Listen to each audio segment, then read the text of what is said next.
Hi, welcome to Passion Fruit, where passion comes to light. Today we have Janani Sridhar at the studio, and she's a Bharatanatyam dancer and a junior in a high school, but we have a lot more to learn from her. Hi, welcome, Hi, Janani. thank you so much for having me here. Of course, of course. I would have done the Bharatanatyam way of Namaskar, but I'm horrible at it. I cannot dance. So handshake was good enough. Yeah. So welcome to the Passion Fruit. Thank you. Are you nervous? A little bit, yeah. Don't be. So what we want to do today is learn a lot about Janani. She's an amazing talent. So tell me, you are a junior in high school? Yes, I am. You look a lot younger. Yeah, I know. Yeah, I used to get that too when I was Mhm. little. So well, I hear so much about you, and I heard that you've also done an Arangetram in Bharatanatyam. Yes. Um, what does it mean to learn Bharatanatyam in United States as a growing up child? I say that because I assume that you were born and raised here. Yes, You I were. was. Okay. Yeah. So were you doing some sort of a activity or gestures at home to indicate to your parents that you love Bharatanatyam, or did that? Yeah, actually, I do remember throughout elementary school, in New Jersey, I used to practice my mudras in the classroom, or when I was raising my hand, or I'd put my pataka like this, and practice throughout my house. I did get a passion for Bharatanatyam later on though, because in the beginning it was just kind of like my mom forcing me to go to class and learning something. But then maybe after like a year or two, and as I was starting to get more mature, then I realized it was like a way to connect to my roots. It sounds cliche, but honestly, like it reminded me of like India, right? Like how to connect to your culture, even though you're in like another country overseas. It's still a way to like embrace your roots and everything. For you to do mudras at that young age, that means you must have seen something, either in a movie or seen someone dance, or is that something? How did you pick up, or was it just an experimental? Yeah, I think I watched quite a bit of like songs at home, like Indian songs. Like filmy songs? Yeah, film songs. Of course. Yeah, and I think I just picked up the interest. I was like, oh, this looks cool, and started copying it at home. Yeah. I remember when I was little, we used to watch Saptapadi movie, and that had a lot of, and obviously Shankarabharanam and all these classical movies inspired people. Yeah. Your parents or anyone talented in classical music or dances? I'm actually the first person in my whole family to do so. Yeah. So your mom had an interest in She it. had an interest. She wanted to do it, but obviously she didn't have the chance, an opportunity in India, because she's from a remote village. So. Yeah. So if you grew up in New Jersey, was it hard to find gurus in New Jersey to start learning? There was this culture school that was my first class. It was taken through there. They had like tabla, veena. They taught like basically every kind of Indian classical like style there, right? They also had Bollywood and everything. In New Jersey, I think there's like a lot of brown population. So I think our culture was starting to get introduced, but I feel like earlier on it was hard to find someone like that, right? It's hard to fit in with that like Bharatanatyam and doing like unique extracurriculars that like no one else has heard of. Correct. Yeah. How old were you when you started learning? I was 5. 5. Yeah. So you were actually doing mudras even before 5 years of age. Yes, I was. Okay, so I kind of feel like whatever movies that you have watched, it really It did, hit the core. Okay, what is your guru's name? If I should have actually mentioned that at the beginning. Yeah. So my guru's name is Guru Sudha Damodaran. So I assume that you have actually continued learning from her? Yeah, yes, I have. So I was in New Jersey until I was 11, and then I moved here, and I took classes virtually. And her guru was Pushkala Gopal, and then she did her Arangetram under Kalai Mamani KJ Sarasa and Guru Padmani Ravi. And then she kind of was mentored under Kalai Mamani Dr. Srikala Bharat. Gotcha. So what is your, is it school or dance academy called? Is there a name for it? It's called Shri Arts. Shri Arts. Yeah. In New Jersey. Yes. She founded it. My teacher founded it. But first it was only her teaching through culture school. and her trying to get. I was one of her first students actually, so So you're the first yeah, cohort. Okay. yeah. And then she expanded her domain. And you continued to learn from her even after moving to Dallas? Yes, I did. Actually, so we thought it was better for me to continue in person because I was still young. Yeah. So I still had a lot to learn before my Arangetram. And we looked for some teachers in person and stuff, but nothing really suited like my style of learning because I've been learning for 6 years, right? Yeah. So switching teachers was kind of hard for me, so I just took virtual. Oh, wow. Yeah. Was that hard? It was hard in the beginning because sometimes I couldn't understand what my teacher was saying, Yeah. and she couldn't understand what I was doing. And obviously, it was just Zoom, so it was Yeah. hard to communicate every like small correction through there. But yeah, And then seeing your feet and then hands all in Zoom, far away, also makes a big difference. It was difficult. Yeah. In spite of all those challenges, you kept up with that talent. That means that you must have really liked Bharatanatyam. Yeah. Yeah, it grew on me. Oh, so I'll ask you something silly question coming from a person who cannot dance. Were you given an option of Kuchipudi, Bharatanatyam, Kathak, and all these variety arts, or was it just did your mom just say Bharatanatyam it is? I think she just introduced me to Bharatanatyam because it is popular in Tamil Nadu, right? Yeah. Which is where we're from. Mm-hmm. So she never restricted me to only saying, "Oh, you can only do Bharatanatyam." She always encouraged me to explore what I liked, but something about the costume and how they did their graceful moves just appealed to me more than everything else. Do you find yourself being more expressive after learning dance? Oh, for sure, yeah. Even at home, those expressions just come naturally to me now. I know how to I've been learning how to actually express through my eyes and not speaking and express every emotion silently. So you can't have a poker face. Yeah. Yeah. So learning in United States, I also grew up here. So us going to elementary school, it doesn't matter what school you're in, either middle school, high school, our lives are busy in school. Yeah, they bombard us with a lot of activities, not just school extracurricular activities. Oh, yeah. Swimming, soccer, band, you name it, debate, you name it, people would have signed you up for it. Especially if you're good at it, then you'll be definitely placed in it. Apart from that, trying to learn something that's Indianish, and that too very classical, that not many people can take that and transpose that outside of our inside culture, right? You can't take that into Western culture and start talking about it or populating with that. How did you navigate through that? You have to like art so much for you to say, I will hold on to this. And so did that teach you discipline, or how did you prioritize dance? Oh yeah, for sure. So I knew from middle school I wanted to do medical, right? So I started taking all APs and all advanced classes, and I did a few extracurriculars like tennis, piano. I took up basically a lot of classes to build up my resume.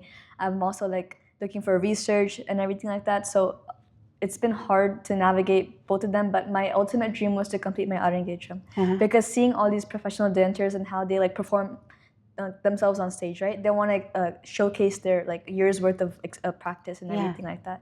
So since I've been doing it for 11 years, I wanted to show everyone how much I've learned and improved from an early age, and yeah. What would you say your favorite piece was out of your entire learning? Not that I would know, but I would like to hear. Yeah. It would be Sundara Nataraja. Yeah, it's like a folk piece, and folk pieces in Bharatanatyam are really expressive. It's not really oh, you have to put your hand a certain way or anything like that. You just express yourself and enjoy, and whatever comes naturally, that's what you perform on stage. Do you feel like you have better discipline because of arts and appreciation for any arts after learning? Better discipline? Yeah. You have to be able to do time management, right? Time management, for sure. Yeah, that's one thing. I had to learn to navigate between extracurricular, school, household work, and Bharatanatyam, right? Because I was still at a young age. I was still learning every core value and everything like that. So it did teach me discipline, taught me time management, also taught me how to respect my gurus and everything like that. It taught me the basic respect of Indian culture, because that's a big thing in our heritage, right? To respect our elders and how to pay respect, and yeah. You think dance taught you that? Yeah. Really? Yes. Okay. I think it did. Oh wow, Yeah. that's my first time. Because it makes sense yeah. because you always do like Guru Vandanam and Mata Yeah. Pita. Okay. Not only gurus, he taught me how to respect like everything around me. Because the basic step in Bharatanatyam, before you dance, you pray namaskaram to the earth because you're dancing on earth, right? So Stomping on yeah, it. stomping on. Yeah, so that taught me respect and everything. There's a burning question that I have throughout this, which I also struggled with it. But what is it that keeps you going and wanting to learn this art when you know that after Arangetram, there might be some opportunities to keep learning it or performing it, whatnot? Those are all question marks, right? It's not like there's a platform where you can really relive your talent or pieces that you've learned. So knowing that there might be, I wouldn't say dead end, but there's a stop at some fine line. What kept you wanting to learn it? Did you have plans of practicing it forever for your life? I want to continue this like even in the future, even if I like pursue becoming a doctor and I hold on to that. In the side, I want to teach like kids like me. I want to teach them dance too. I want to pass on that education because I'm not perfect yet, and I still looking back at my Arangetram video, I'm thinking like, oh, I could have done this better or something like that. So I'm trying to do the best I can, keep learning. There's a lot more to learn for me. Like my dance journey is not over yet. So, but most of all, I just want to pass on the education. So when did you do your Arangetram? How long ago was it? So it was this summer in 2020. Okay, so you still have, okay. Oh, what have you been doing after Arangetram then? Preparing for SAT.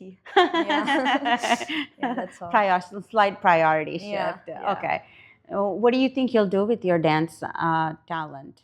So besides teaching, has a future vision that you have for the kids? Even now, I've started like a little business, I guess that you could call it.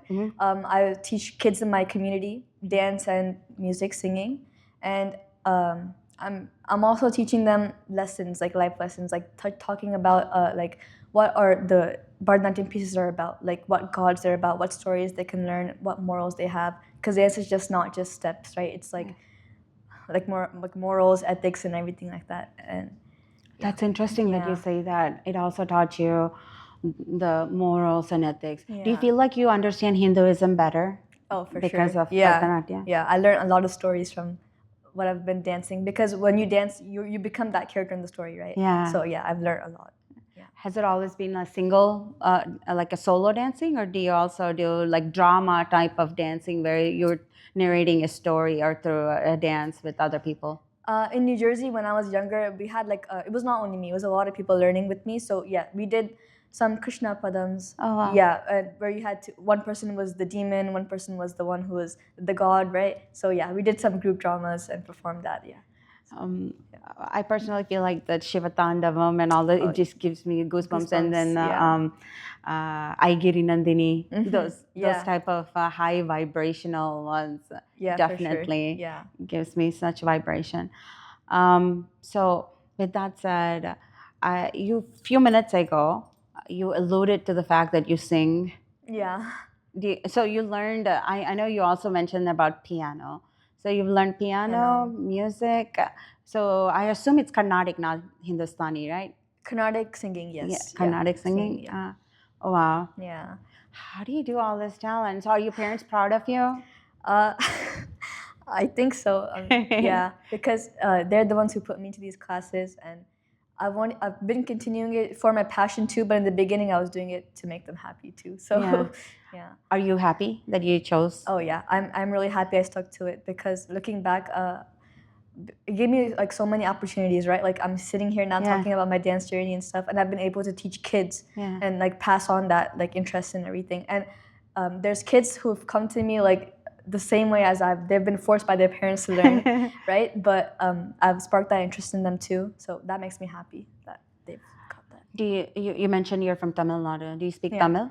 Yeah, fluently? Not great, but yeah, I know how to read and write. Yeah. Wow. Yeah. You know, many people, and even in India, who grew up in Tamil Nadu, a lot of them can't write Tamil. They actually write Hindi most of the time.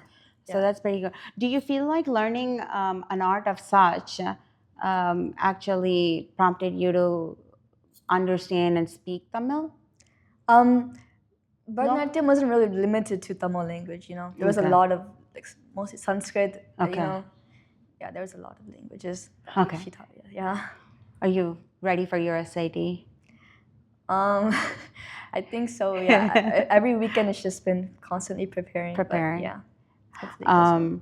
I'll ask you one other question about Yeah. Bharatanatyam before we go into our final questions. Mm-hmm. I've also heard many people say once you learn Bharatanatyam, as you age, you tend to have a lot of knee problems and in keeping up with that. Is that true? Yeah, even during my Arangetram, I had a knee problem. I had patella tendonitis.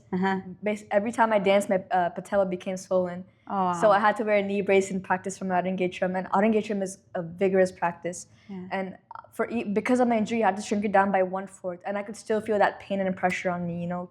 Wow. So yeah, you do have a lot of side effects, but I think that comes with every sport. Yeah. You know? Yeah. Yeah. The risk of falling, you know, Yeah. if you're in other sport here, you don't fall, you just get the aches and pains. I have to commend you applaud you actually for choosing an art and sticking to it in spite of all the challenges, right? I'm calling it a challenge, but it's not a challenge, but it's prioritizing. And you will definitely serve as an inspiration for a lot of folks who are watching this. And anyone who's considering or wanting to do something like this, you being born and raised here and have shown a light of this passion that has actually illuminated this light, saying that hey, I don't regret this. I'm actually glad that my parents made me do this. I'm enjoying that. That itself can be an eye-opener for other people who want to try it. Yeah. It is an inspiration. Just stick to, you know, what you try. Don't give up. Don't give up on it. Show up. Yeah. Just show up. Don't give up. Yeah. Would you say it's hard? It is really hard. Even sometimes, like, I wanted to quit, and I was like, I could do something. Like, looking at my friends, I'd be like, I can do something better with my time. I can relax during this time instead of practicing. It was hard, but then obviously it's going to be worth it at the end because you have a new skill, you have a new passion, right? Yeah. It's great. Yeah. And I love the outfits. Yeah. It's beautiful. Beautiful. Can you sing for us? Yes, I can. Am I putting you on the spot? No. Okay. Okay, let me. Rama Kodanda Rama Rama Kalyana Rama Rama Pattavi Rama Rama Saketa Rama Rama Sita Pati Rama Nivegati Ramani Kumro Kiti Ramani Cheji Kiti Ramani Kavaro Jodu Rama Kriganta Judu Ramani Vadu Ramana Tomatadu Rama Nama Me Melu Rama Chintane Chalu Ramani Nunannelu Rama Rayade Chalu Rama Kodanda Rama Rama Kalyana Rama Rama Pattavi Rama Rama Saketa Rama. Wow, great. Do you want to be an otolaryngologist? Sorry? Otolaryngologist, the physician who, a specialty that they look at the voice box. Oh, that'd be cool. But I want to become an emergency physician in the military. Oh, wow. Yeah. My goodness. Yeah. Okay. Yes. Yeah. Very proud. I have a distant relative who does that. Yeah. Oh, that's great. So, yeah, look into otolaryngology. Yeah, I definitely will. But thank you so much for being here. And it was a pleasure meeting. I hope you enjoyed the interview. For sure, yeah. Thank you so much for having me here. It's a great experience. And thank you. Thanks for watching Passion Fruit. Until next time.